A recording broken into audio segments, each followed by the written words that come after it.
comediante Paulo Vieira recentemente fez um vídeo que ganhou proporções de viralização dizendo que a gente está chamando a comida sem ser pelo nome dela. A gente parou de chamar o peixe, a mandioca, a gente fala o carbo. E quando a gente tira o nome da comida, de alguma forma a gente está tirando a história dela. E aí ela pode ser substituída por qualquer coisa, talvez até por um scoop de whey. Essa nova história da alimentação está sendo escrita talvez com a ajuda das chamadas canetas emagrecedoras. E com isso, o mundo da gastronomia tá de cabelo em pé. Para falar sobre esse assunto e sobre muito mais e como essas coisas se conectam, eu tenho uma convidada muito especial. Ela entrou para o mundo da comida tem mais ou menos uns 10 anos, o seu restaurante, o Quincho, tem 8 anos, mas ela sabe que comida nunca foi só comida. Ela é a Mari Ciotti e ela está aqui ao meu lado hoje para um papo para a gente falar de peito aberto sobre o que está acontecendo com o mundo da comida.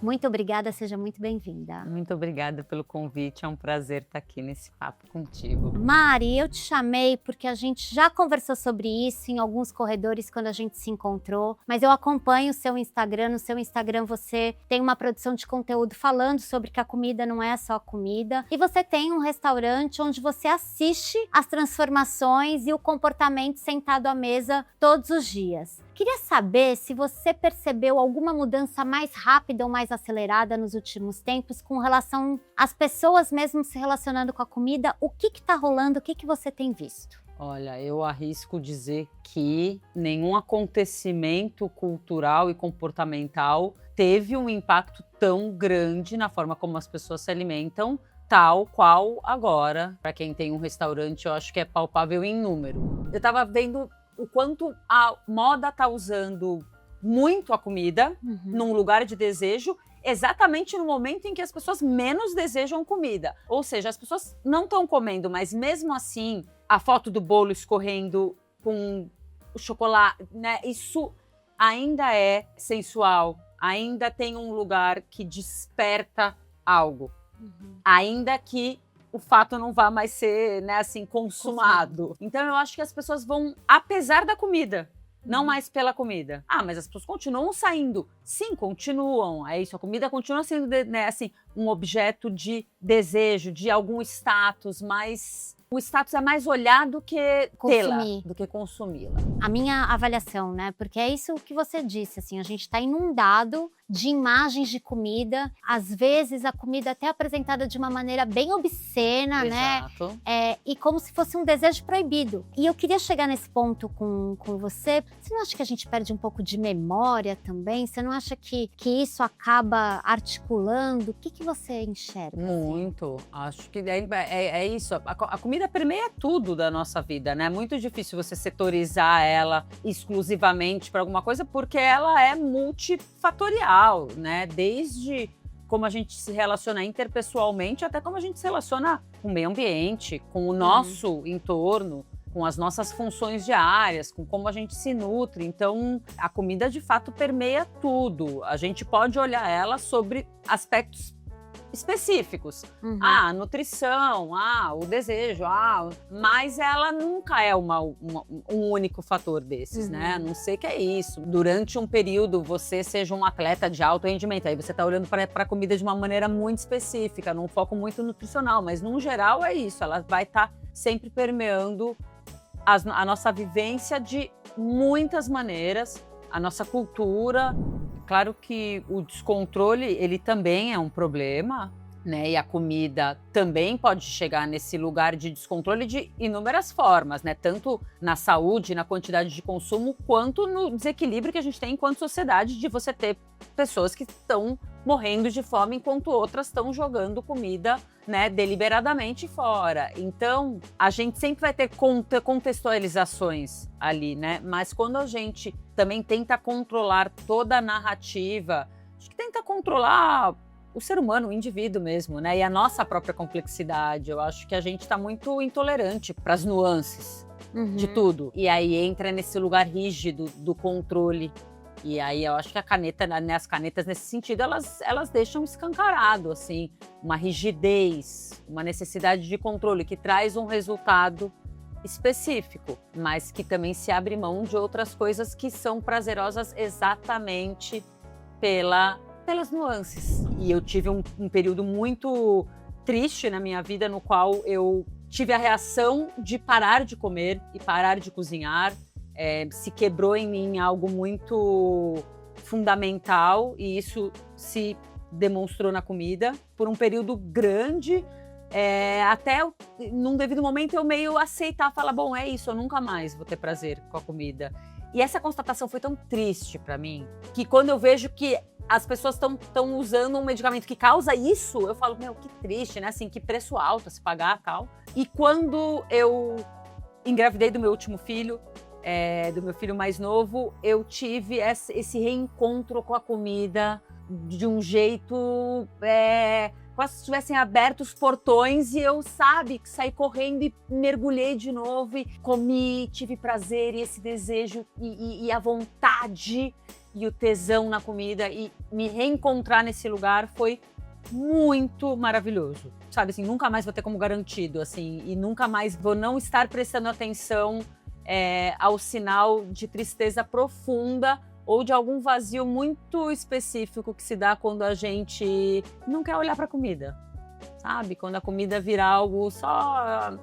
Não dá, cara, não dá para ser feliz assim. A gente sabe que o uso de medicamento, ele sempre é bem indicado quando é acompanhado por um médico, por você mesmo, porque você entendeu que era o momento. E aqui não é contra o medicamento, mas talvez seja a favor da comida. A favor das nuances e da falta de controle fazer parte da vida. Eu queria voltar para essa história da comida, dessa história e do que ela representa, porque o restaurante da Mari, para quem ainda não teve a oportunidade de conhecer, ele é um restaurante que ele tem uma valorização dos vegetais, mas eu não colocaria ele numa categoria de vegetariano no sentido que ele é um restaurante de alta gastronomia, gostoso e criativo. Mas, por ele ter os vegetais como estrelas principais, pode ser olhado, observado pelo campo de um restaurante saudável, um restaurante de saúde. Para a gente continuar a nossa conversa, volta um pouco para mim, 8 anos atrás, quando você estava montando o seu restaurante, o que te moveu para fazer o Quincho como ele é hoje? Assim? O que você queria como restaurante? Você tinha a bandeira da saúde ou não? O que você tinha? Não, acho que foi exatamente o tentar sobrepor essa ideia de uma culinária limitada, né, a contagens calóricas, né, macronutrientes, enfim, porque é o que se espera e o que automaticamente se via sempre que falava-se em gastronomia vegetariana, né, em trazer os vegetais como protagonistas, assim. E ainda que, naturalmente, claro, se você for se alimentar prioritariamente de vegetais, num geral, a alimentação vai ser uma alimentação de qualidade, de consumo de fibras, etc. Não é uma garantia. O fato de você ser vegetariana não garante que você vai ser magro, por exemplo. Talvez nem garanta que você vai ser necessariamente saudável, né? Na verdade, quando eu abri o Quincho, a ideia era poder trazer exatamente essa percepção de que a gastronomia vegetariana ela é muito ampla, ela tem muitas possibilidades, inclusive de técnicas empregadas, inclusive de estar nesse lugar do desbunde também, né?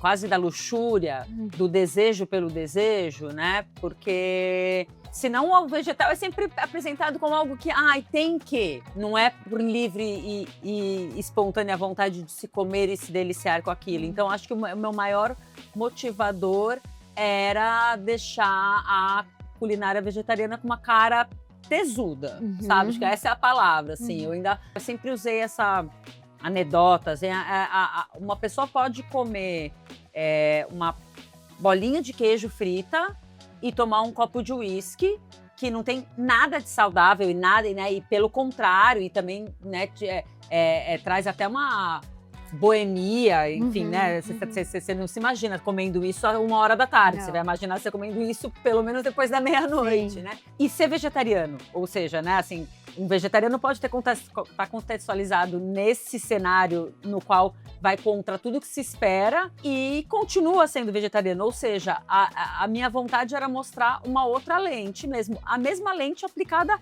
para qualquer coisa da gastronomia, na verdade. Que ela também tivesse aplicada para os vegetais, nesse lugar mais de desbunde, mais de desejo, mais fora da comida controlada. Era comida por prazer mesmo. Você teve alguma barreira de entrada, assim, quando você começou, você sentiu resistência ou não? Como é que foi? Senti bastante resistência. A gente pegou um momento propício no qual a pauta vegetarianismo e flexitarianismo, né, que aí começou a criar, inclusive, esse termo das pessoas que diminuem o consumo de carne, mas não param completamente. Mas quando a gente abriu, essa pauta virou uma pauta quente. Então, acho que a gente teve um timing aí bom para trazer essa mensagem mesmo. Esse contraponto, porque ao mesmo tempo também era uma crescente de mercado. As pessoas questionarem o consumo de carne como se dá, né? A necessidade, principalmente a nossa cultural brasileira, de ter carne em todas as refeições, todos os dias, né? A gente tem uma questão também cultural com carne que coloca ela num lugar de status, que diferencia o teu poder de compra perante a sociedade, o que pra gente é sucesso, é o churrasco, né? Então, assim, a nossa cultura, ela também tá impregnada com a carne num lugar muito específico do que nos coloca, né? Aí dentro da pirâmide econômica social da nossa sociedade. Eu não sou vegetariana, eu como carne, mas eu sempre tive um apreço muito grande por vegetais. Na minha casa, os vegetais sempre foram muito servidos. Minha mãe sempre teve esse comportamento de puxar a gente para uma alimentação mais natureba, e eu cresci dando valor a isso. Quando eu vi o mercado e o que estava sendo oferecido, eu achei que eu tinha a capacidade de servir algo diferente, que eu achasse que fizesse jus ali aos vegetais como um complemento, não como isso ou aquilo, como mais uma possibilidade. E aí, por que eu quis que você contasse isso, a sua história? Porque eu sei que coincide também com um tempo que a gente estava numa crescente, como você disse, da descoberta por ser vegetariano ou de ter opções. Só que agora, pelo menos os dados que a gente tem, ainda que a principal motivação declarada para o uso desses medicamentos que tanto influenciaram venha com uma questão de autocuidado e cuidar da saúde, a gente tem um crescimento, né, das pesquisas que eu vi, todas apontam para isso, um crescimento de consumo da proteína animal. Essa história com as canetas emagrecedoras também estão distanciando de alguma forma as pessoas dos vegetais e da comida colorida e de tudo isso. Também. Tem isso. Eu acho que você vai otimizando, você come pouco, você vai otimizar o máximo possível aquilo que você vai comer. Até porque uma das coisas maravilhosas dos vegetais é um grande volume que você pode comer com pouca densidade calórica, por exemplo, né? Ninguém vai ter um problema de overconsumo de nenhum vegetal, não interessa quanto você coma, pode ser batata. Eu acho que essa sempre foi uma característica muito boa dos vegetais, que realmente, dado uma sociedade que as pessoas comem cada vez menos, o volume de comida deixa de ser interessante, porque esse também sempre foi um grande incentivador de consumir vegetal, né? Você vai estar com um prato cheio e uma densidade calórica baixa, tal. E eu acho que a gente tá nessa época da performance em tudo. Então a comida também precisa ter uma performance, tudo precisa ter um porquê ali. Então você vai ter que otimizar. Então a gordura precisa estar junto com a proteína e você precisa considerar seus macros, e a comida deixa de ser intuitiva. Também acho que tem um status, de novo, na carne. Então, acho que quando a gente também tem oscilações econômicas, alguns símbolos também voltam a ter uma forma de você se colocar, e aí eu acho que a carne sempre vai chegar nesse lugar de diferenciação. Eu acho que a gente teve uma crescente de pautas mais progressistas, talvez, num devido momento, e agora a gente tem uma crescente de um comportamento conservador que também vai estar linkado ao consumo de carne. A gente está num momento em que é muito claro através da comida como as manifestações culturais, comportamentais, econômicas e sociais atingem diretamente a nossa forma de comer e a nossa forma de apresentar a comida também. É isso, né? A gente serve à mesa muito mais do que só a comida, né? Ali tá essa reunião de tantos fatores sociais. De alguma forma, por mais que você assista isso te desafia na sua cozinha como chefe? Você olha para esse cenário, você vê uma sociedade ali à mesa de hipervigilância, controle, as pessoas comendo menos quantidade e indo para o seu restaurante não necessariamente para comer ou para comer menos. Isso te desafia no sentido assim, você já pensou em respostas para isso? Porque a gente também tem que sobreviver, o seu negócio, a sua renda. Isso te mobilizou já? Eu acho que me mobiliza mais enquanto cozinheira do que enquanto empresária e chefe de cozinha. Cozinheira eu digo assim, porque o que isso tem me feito? Olhar para dentro de casa, para a cozinha de casa. Como empresária, como chefe de cozinha, me desafia, mas me dá já teve tempos mais legais para estar, né, sabe? Para estar nessa profissão, para estar tendo o desafio que é manter um negócio aberto, tal. Então, eu olho mais com um certo pesar, tipo, putz, que pena, tal. Óbvio, a vida continua, né, rolando, as coisas, tudo segue, mas isso faz com que eu olhe com ainda mais cuidado e mais preciosismo, no sentido de dar valor mesmo à cozinha doméstica. A casa e a cozinha de casa, é dela que parte tudo, inclusive o que vai ser, né, as tendências gastronômicas de um futuro e como esse mercado sempre vai partir dessa relação primária que a gente tem com a comida, que é uma fonte de tudo, de como a gente se estabelece enquanto ser humano, a forma como a gente passa para frente a cultura, conhecimento, habilidade, enfim, realização. Tem um ponto aí que a tecnologia não consegue suprir.